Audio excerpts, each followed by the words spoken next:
Welcome, Drink with James, episode 158.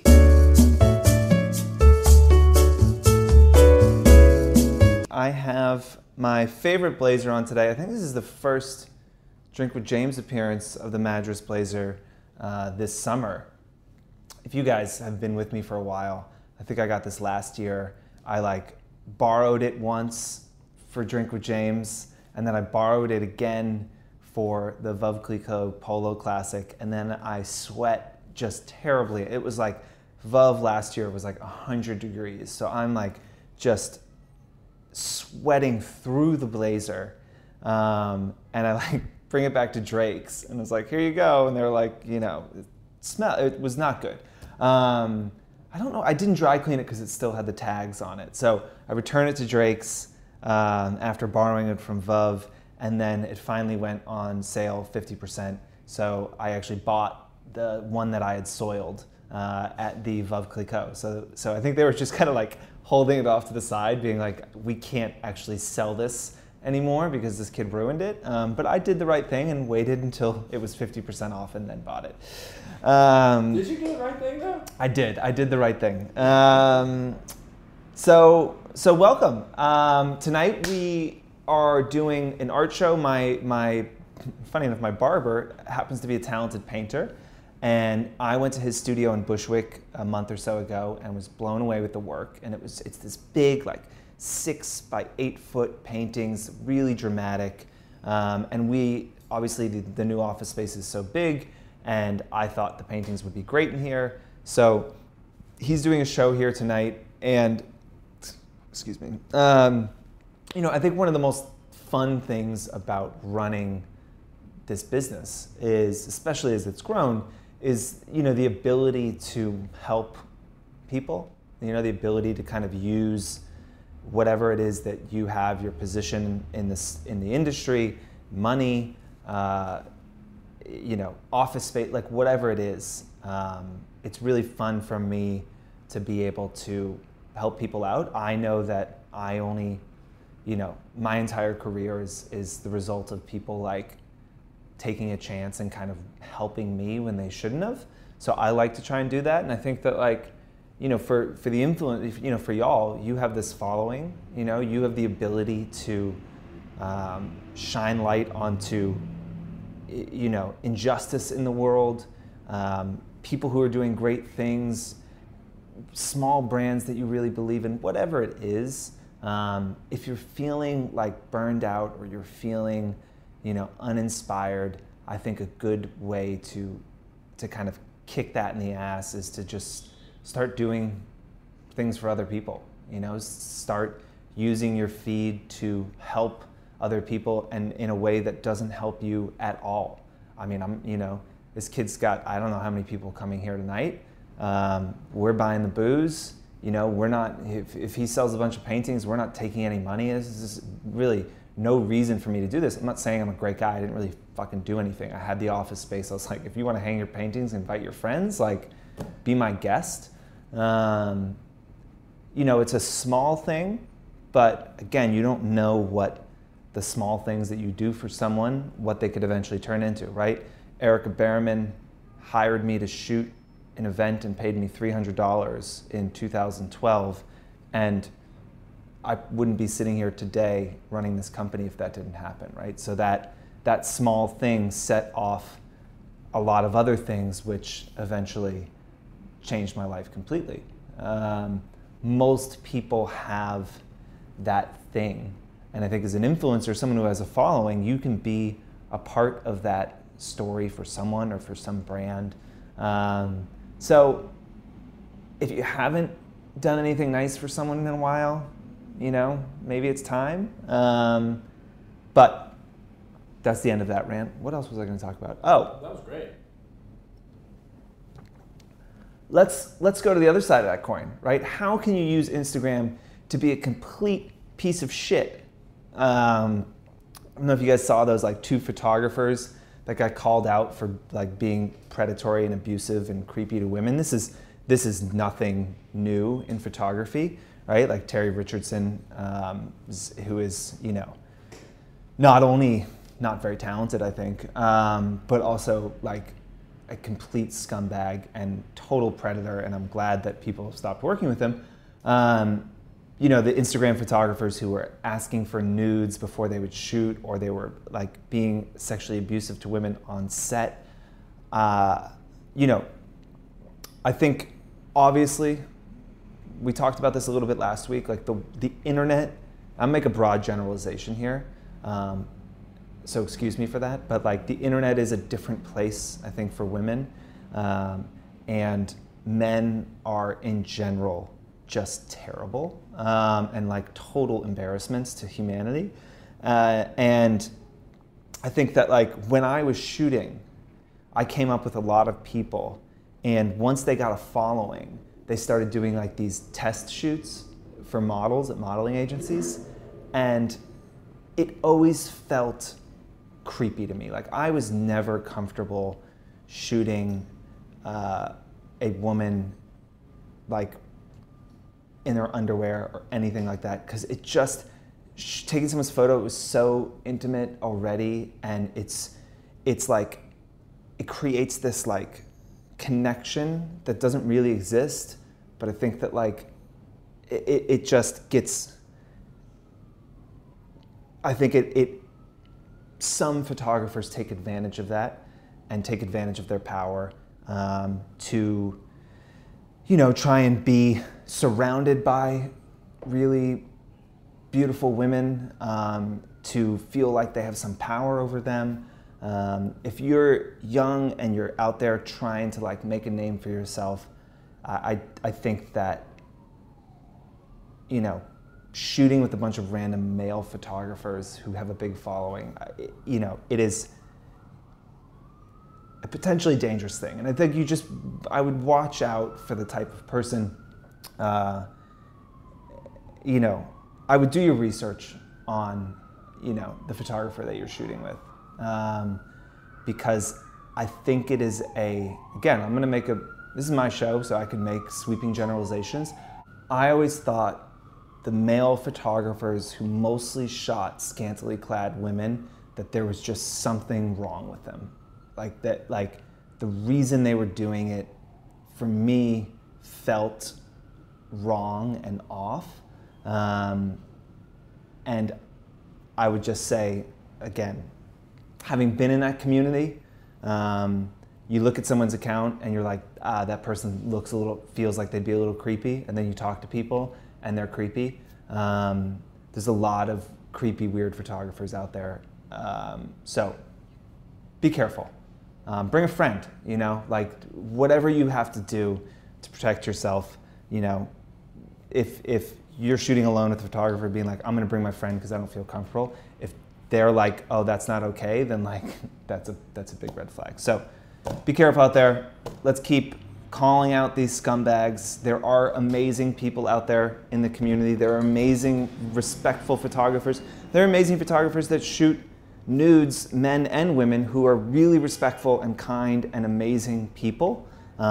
Let's make sure we work with those people and not with shitheads, right? Even really talented shitheads. It is not okay. So, end rant.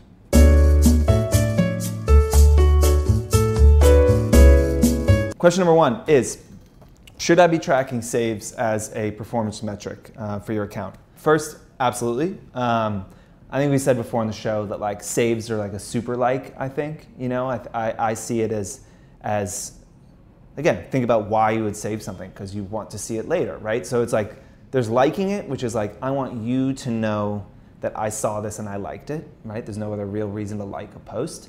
And saving it is like, I want to look at this later. So I think looking at the posts that get the most saves is really interesting to understand what your audience is kind of connecting with. And we had a data scientist on our team look through the data on thousands and thousands of posts, I think 50,000 posts, to pull out insights of like what is working, what posts are getting saved more than others. And number one, and this is obvious, but sometimes the obvious stuff is important to hear again, it's like posts that have tips or, you know, hacks or something like that, right? Like it makes sense. You you leave some, photography tip, or this is how I do my makeup, or this is, a DIY trick I learned. Obviously that is something that if it's interesting, you're gonna want to come back to, so it makes sense that a lot of people will be saving that. When I saw this study, it kind of, there's like a little light bulb that went off in my head. It's just like, oh, in our campaigns, we should be pushing influencers more to try and, give tips, give something that is savable in the content. Because again, we talk about like educate, inspire, or entertain, right? Like those are the three things a post needs to do. If it doesn't educate, inspire, or entertain, then it's probably self-serving. It's probably like, I think I look good here, so I'm gonna post this. Or I just feel like posting this, or I'm getting paid to post this, so I'm gonna post that, right? Post needs to inspire, educate, entertain. So educate, right? Like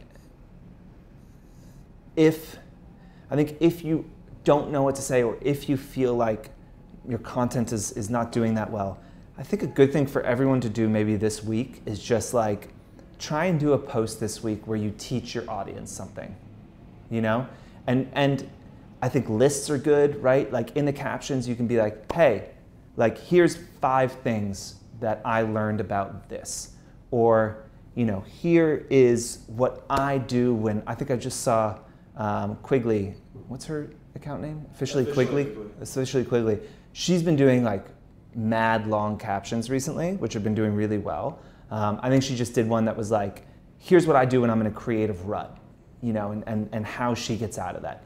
Things like that, like take this week, try and do one post that you feel like is something you can teach your audience, be really explicit about it, and then look at the saves. Let's see if that becomes one of your most saved posts. I think it will. I think that it's a good metric to start tracking, and maybe once a week you can start kind of pulling some sort of tip or something in. Obviously, all the content at 4 is that, right? The content that does the best is always stuff that's teaching you guys something, right? It's never like, hey, we're launching this new thing. Hey, we did this really exciting campaign that we're super proud of. Like, you might be like, cool, yeah, you guys did a good job, that is cool, but like, I don't really give a shit. Like, what does that have to do with me? So the content that does great for us is when we're teaching you something, right? Like, because it is valuable to you. So take that lesson, whatever it is, and try and teach your audience something this week, and look at the saves and see if you can do better than normal. So she's on episode 15 of Foreground. She talks about long captions, why she writes them, why she loves them. Maybe she also explains why the hell her Instagram is called Officially Quigley. She does actually. There we go.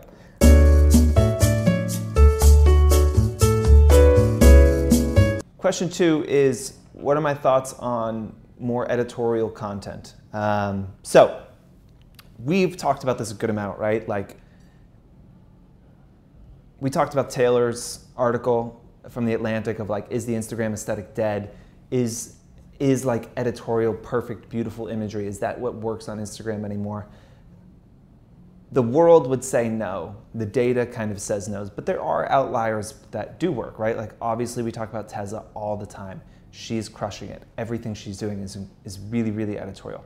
Obviously I talk about Jamie Beck all the time. Hi Jamie. Every time I mention Jamie on the show, she screenshots the like where I mention her with like a smiley face. So hello Jamie. She's doing really well. Margot and me was on the show. She's doing great. Like editorial can work. It is a harder path that gets you, to a similar place if you're trying to build a following. But in researching this and thinking about this question, I've been like into what Crystal Bick and IG have been doing recently. They did they've been recreating movies as like these shoots with Grant Legan. They did one for what was the like silly face? Is that what was it? I don't remember the names of the movies. They did one that was like I don't know, some fucking old ass movie. I think that's what it's called. Yeah, some old ass movie. They did like a notebook one at Coney Island, which like what a turd of a movie that is, but I digress. And then, I mean, really, that movie is absolute trash. Do you not believe in love, James? I mean, not that kind of love. No, I don't. The latest one they did was Roman Holiday. So I was interested because like they are putting a shitload of effort into these things, right? Like these are multi-day, multi-look shoots with Grant, who is like very busy and doesn't do this kind of stuff offhand. They're renting studio space. They're going to Coney Island. I mean, have you ever been to Coney Island? Like it is far, okay? Like I go to... Have you ever been to Coney Island? I've been to Coney Island like once, and I drove. Like that shit, just taking the F train to Coney Island. I mean, you take your life into your hands in a lot of ways, and it's like 2 hours on the subway. You know. That's your yearly quota. Yeah. So I was like, why are they doing this? Is it working? So, you know, one, they're on their third shoot. Their accounts were both stalled growth-wise, and they have started to grow. So, you know, the first time in months, they have started to grow recently, which is interesting. We'll keep kind of tracking it as they keep rolling these things out. But I talked to IG and Crystal and you know, about why they're doing this. And for them, you know, similar, I think, to Grace Atwood and what we've heard from other people on the show, like, this is just what they want to do. You know, Crystal loves Editorial. IG is like, you know, a walking, beautiful mannequin. I don't think he's a real person, honestly. Like, I always expect, like, his face to open and, like, a little robot to pop out. Not saying IG's a robot, but he seems, like, too perfect to be real. Anyway, so I talked to them about it, like, why are you doing this? So they both had similar feelings of, like, the engagement wasn't amazing. They didn't expect it to be amazing. They have gotten, like, a great, like Crystal said, if I ask my audience if they want this type of content, they absolutely would say no.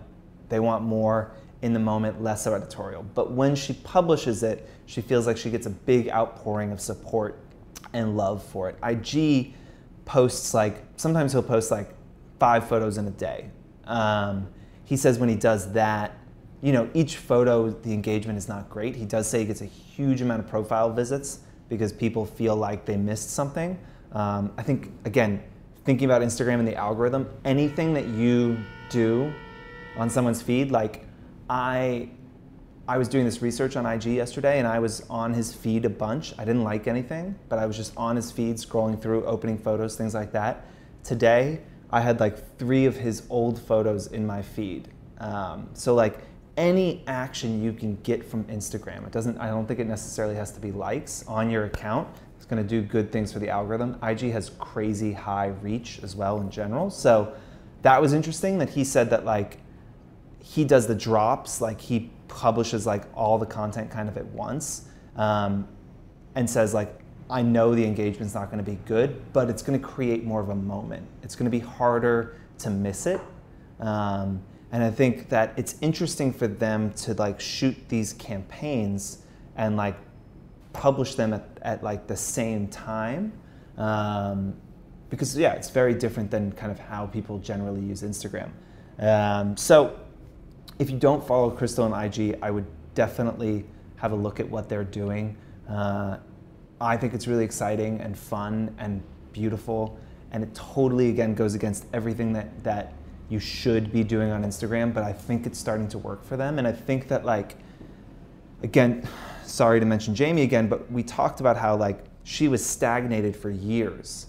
And, like, when she really leaned into the thing she's doing in Provence, for a year of doing it, her following didn't grow.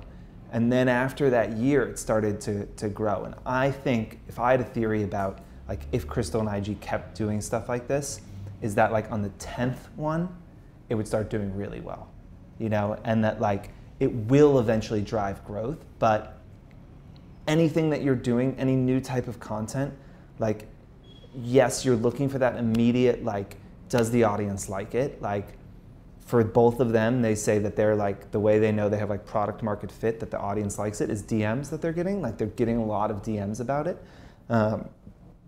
So once you have that, you're like, cool, this is a concept people like.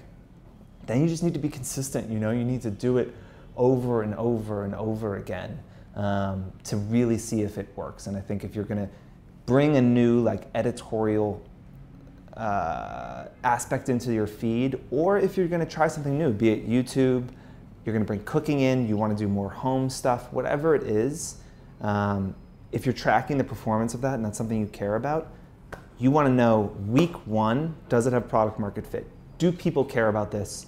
Should I spend my time on this? You should be able to answer that question within the first couple of times you publish something. And then after that, give it, I'd say 3 months to really see if the attention stays or if people kind of get bored and kind of drift away, and if it's something that you consistently want to do.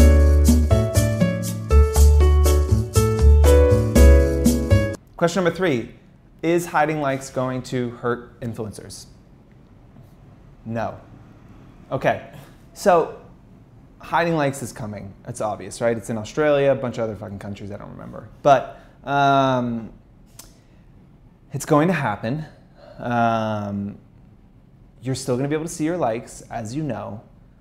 There is this there's this thing people keep saying, I see on Twitter and in articles, that like this is going to hurt influencers, or this is some reaction against influencers, and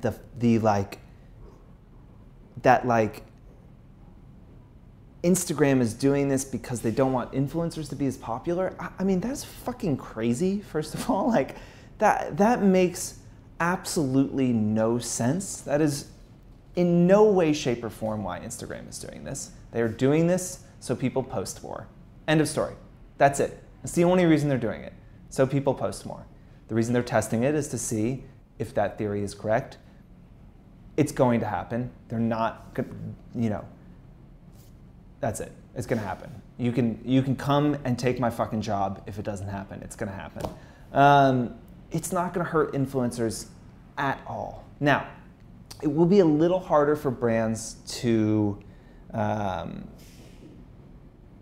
assess like an influencer's, like right off the bat. It'll be harder for brands because they won't see the likes. It'll be interesting to see how that plays out, because most brands are still finding influencers by just like searching through Instagram.